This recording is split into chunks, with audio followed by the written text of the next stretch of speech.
വല്ലാതെ ശ്രദ്ധിക്കേണ്ട ഒരു കൂട്ടരുണ്ട്. അത് സലഫികളല്ല, ജമാഅത്ത് ഇസ്ലാമി അല്ല, അല്ലെങ്കിൽ തബ്ലീഗ് ജമാഅത്തുകാരല്ല. അതൊക്കെ ശ്രദ്ധിക്കേണ്ട തന്നെ. അതിനേക്കാളും ശ്രദ്ധിക്കേണ്ട ഒരു സാധനമുണ്ട്. അതാണ് വ്യാജത്തരീഖത്ത്. വലിയ ദുർമാർഗികളാണ്. അവരെ ദുർമാർഗം എന്താണ്?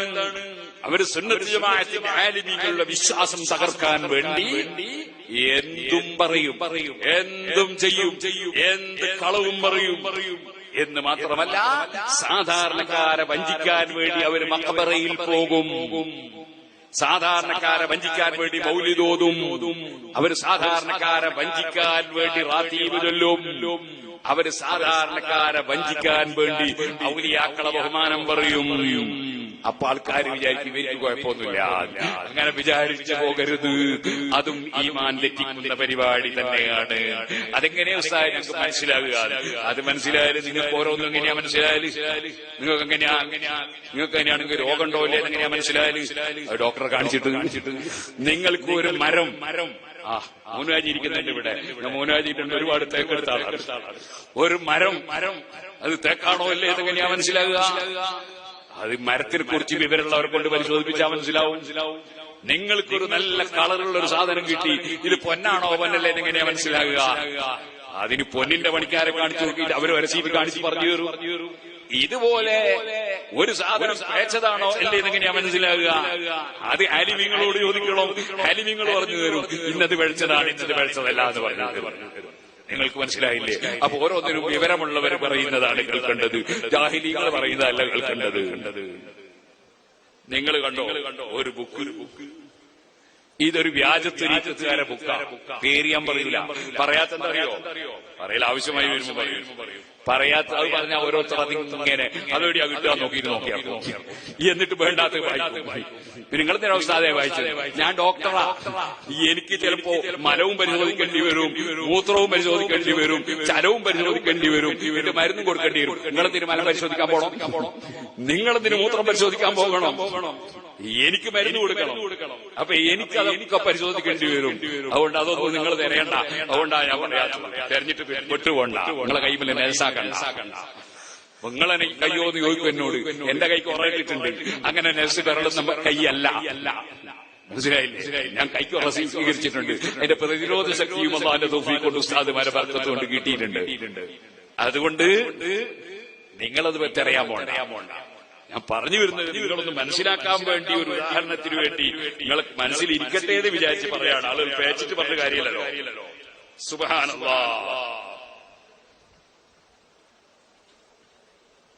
ഒരാളെപ്പറ്റി പറയാണ്, അള്ളാഹുവിന്റെ ഇസ്കിനായി 3 വർഷത്തോളം ഏകാന്തവാസം അനുഷ്ഠിച്ചു. അള്ളാഹുവിനെ നേടുന്നതിനായി അദ്ദേഹം ദുനിയാവ് ഉപേക്ഷിച്ചു. പിന്നീട് അള്ളാഹുവിന്റെ നിർദ്ദേശപ്രകാരം തന്നെ ദുനിയാവിലേക്ക് മടങ്ങി വന്നു. പിന്നെ അയാൾ എന്താ ചെയ്ത്? എല്ലാ മതങ്ങളിലെയും ജനങ്ങൾ മസ്ജിദുകളിലേക്കും ഹിന്ദു ക്ഷേത്രത്തിലേക്കും സിഖ് ക്ഷേത്രങ്ങളിലേക്കും ചർച്ചുകളിലേക്കും ആത്മീയ പ്രഭാഷണങ്ങൾക്കായി മഹാനവറുകളെ ക്ഷണിക്കുകയും അദ്ദേഹത്തിൽ ദിക്റെ ഖൽബ് കരസ്ഥമാക്കുകയും ചെയ്യും. ഇങ്ങനെയുള്ള ഒരാൾ അയാൾ വിശ്വാസം പഠിപ്പിക്കുന്നത് എന്താണ്? അയാളെ വിശ്വാസത്തിന്റെ ഒറ്റ മോഡൽ മാത്രം ഞാനൊന്ന് വായിക്കാം, കേട്ടോളി. അള്ളാഹു ആത്മാക്കളെ സൃഷ്ടിക്കുവാൻ ഉദ്ദേശിച്ചപ്പോൾ അവൻ പറഞ്ഞു കുൻ ഉണ്ടാവുക. അങ്ങനെ എണ്ണമറ്റ ആത്മാക്കൾ ഉണ്ടായി. അള്ളാഹുവിന്റെ തൊട്ട് മുന്നിൽ അള്ളാഹ് എന്ത് മുന്ന്, എന്ത് പിന്ന്, എന്ത് വലത്ത്, ഇടത്ത്. ഇത് സെലഫികളെ വിശ്വാസ. എന്ത് അള്ളാഹ് വലത്തുണ്ട്, ഇടത്തുണ്ട്, മുന്നുണ്ട്. അത് തന്നെയാണ് ഈ കള്ളത്തരീഖത്തുകാരൻ പറയുന്നത്. പറയാണ്, അള്ളാഹുവിന് തൊട്ട് മുമ്പിൽ കാണപ്പെട്ടത് നബിമാരുടെ ആത്മാക്കളായിരുന്നു. രണ്ടാമത്തെ നിരയിൽ ഔലിയാക്കൾ ആത്മാക്കളും, മൂന്നാമത്തെ നിരയിൽ മോമിനീങ്ങൾ ആത്മാക്കളും, അതിന് പിന്നിലായി സാധാരണ ജനങ്ങൾ ആത്മാക്കളും നിലകൊണ്ടു. അള്ളാഹുവിന്റെ അടുക്കൽ നിന്നും ദൂരെയുള്ള വരിയിൽ സ്ത്രീകളുടെ ആത്മാക്കളും, അതിന് പിന്നിൽ മൃഗാത്മാക്കളും, പിന്നെ സസ്യാത്മാക്കളും, പിന്നെ ധാതു ആത്മാക്കളും കാണപ്പെട്ടു. ഇവര് വിചാരിച്ച് ബാലിന്റെ സാസു പോലെ അള്ളാഹ് ഒരു സാസ് ഉണ്ടാക്കിയിട്ട് പെണ്ണുങ്ങളങ്ങ് ദൂരെ, അള്ളാഹ് എന്ത് ദൂരെ അള്ളാഹുവിനെന്ത് അങ്ങനെ ഒരു ദൂരമുണ്ടോ അള്ളാഹുവിന്? എന്ന് പറയാണ് പെണ്ണുങ്ങൾ ദൂരെയായി പോയി. അള്ളാഹ് എന്തെന്താ സംഭവിച്ചതെന്നായിരിക്കും. ധാതു ആത്മാക്കൾക്ക് ചലിക്കാൻ കഴിവില്ലായിരുന്നു. അള്ളാഹുവിന്റെ വലതുവശത്തും മലക്കുകളും. അള്ളാഹ്ക്ക് വലത്തുകൊടുത്തൊക്കെ സലഫികളുടെ വാദം. അള്ളാഹുവിന്റെ വലതുവശത്ത് മലക്കുകളും അതിനെ തുടങ്ങി സ്വർഗീയ സ്ത്രീകളുടെ റൂഹുകളും സ്ഥാനം പിടിച്ചു. അവർക്ക് അള്ളാഹുവിനെ മുഖം കാണുവാൻ കഴിഞ്ഞിരുന്നില്ല. അള്ളാഹ്ക്കൊരു മുഖം, ഇത് മുജാഹിദിന്റെ വാദമാണ്, സലഫിന്റെ വാദമാണ്. അള്ളാഹ്ക്ക് മുഖമുണ്ട്. അങ്ങനെ അള്ളാഹിന്റെ മുഖം കണ്ടില്ല. മലക്കുകളും ആ പെണ്ണുങ്ങളൊന്നും അള്ളാഹിന്റെ മുഖം കണ്ടില്ല. ഇവര് പറയാ ഇക്കാരണം കൊണ്ട് മലക്കുകൾക്ക് അള്ളാഹുവിനെ കാണുവാൻ കഴിയില്ല. അള്ളാഹുവിന്റെ മുഖം കാണാൻ കഴിയാത്തതുകൊണ്ട് മലക്കുകൾക്ക് അള്ളാഹിനെ കാണാൻ കഴിയൂല. അതിന് പിന്നിലായി ഉണ്ടായിരുന്ന നൂരീ മുവക്കിലുകളുടെ ആത്മാക്കളായിരുന്നു. അവർ പിന്നീട് നബിമാരുടെയും ഔലിയാക്കളുടെയും സഹായികളായി ഭൂമിയിൽ വരികയുണ്ടായി. അള്ളാഹുവിന്റെ ഇടതുവശത്ത് ജിന്നുകളുടെ ആത്മാക്കളും ശേഷം ദുരാത്മാക്കളും ദുഷ്ടാത്മാക്കളും നിലകൊണ്ട് ഇപ്പോട്ടർ ഭൂമിയിൽ വന്നതിന് ശേഷം ഇബ്ലീസിനെ അവരുടെ ജോലികളിൽ സഹായിച്ചു. ഒരു പുതിയ അഖീദ പറയാണ് ഈ കള്ളത്തരീഖത്തുകാരൻ ചെയ്യുന്നത്. എന്നിട്ട് പറയാണ് അള്ളാഹുവിന്റെ ഇടതും വലതും വശങ്ങളിലുള്ള ആത്മാക്കൾക്കും വിദൂരതയിൽ നിലകൊണ്ട സ്ത്രീകളാത്മാക്കൾക്കും ദൈവിക വെളിപ്പാടിന് സാക്ഷ്യം വഹിക്കാൻ കഴിഞ്ഞിരുന്നില്ല. ഇക്കാരണത്താൽ ജിന്നുകൾക്കും മലക്കുകൾക്കും സ്ത്രീകൾക്കും അള്ളാഹുവിനോട് സംസാരിക്കാൻ കഴിയുമെങ്കിലും അവർക്ക് അവനെ ദർശിക്കുവാൻ സാധിക്കുന്നതല്ല. ഇനി ഇതിൽ വേറെയും കുറെ തോന്നിയാസം ഉണ്ടാവും. ഞാൻ വായിക്കുന്നില്ല. ഇതിൽ അള്ളാഹ്ക്ക് മണവാട്ടിയുണ്ട് എന്ന് പറയുന്നത് മനസ്സിലായില്ലേ? അതുപോലെ കടുത്ത തോന്നിവാസം, പച്ച കുഫ്ർ, ഈമാൻ നഷ്ടപ്പെട്ടു പോകുന്ന കുഫ്ർ. ഇത് തരീഖത്തിന്റെ ശൈഖാണ് പോലും, മുറബിയായ മുർശിദായ ശൈഖാണ് പോലും.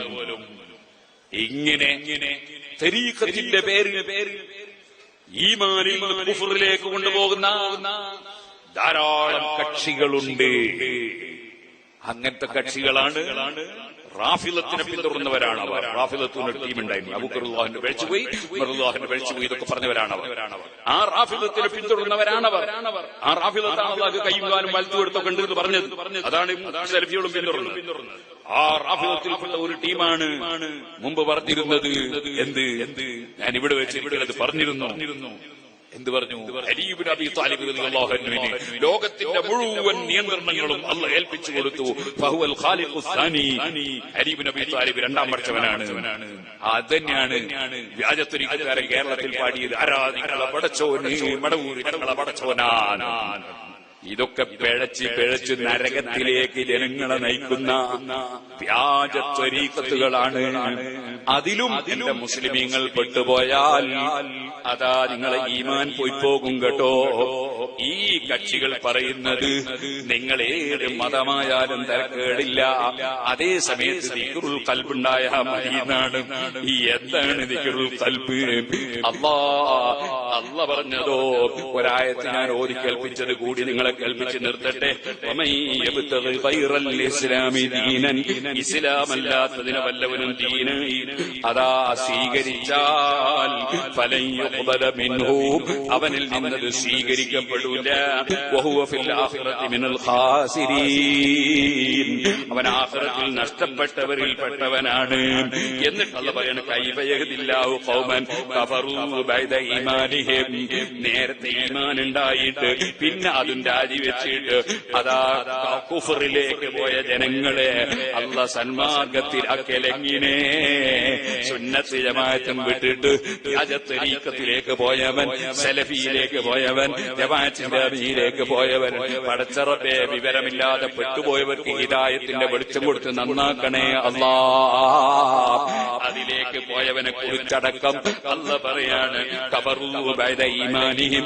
ഈമാൻ കിട്ടിയിട്ട് അത് ഒഴിവാക്കിയിട്ട് അവിശ്വാസത്തിലേക്ക് പോയ ജനങ്ങളെ അല്ലാഹ് സന്മാർഗത്തിലാക്കലെങ്ങനെ? വശഹിദൂ, അവര് സാക്ഷ്യം വഹിച്ചതായിരുന്നു അന്നർ റസൂല ഹഖ്ഖുൻ, അല്ലാഹുവിന്റെ റസൂൽ സത്യമാണെന്ന്. വജാഅഹുൽ ബയ്യിനാത്ത്, അവർക്ക് തെളിവുകളൊക്കെ കിട്ടിയതുമാണ്.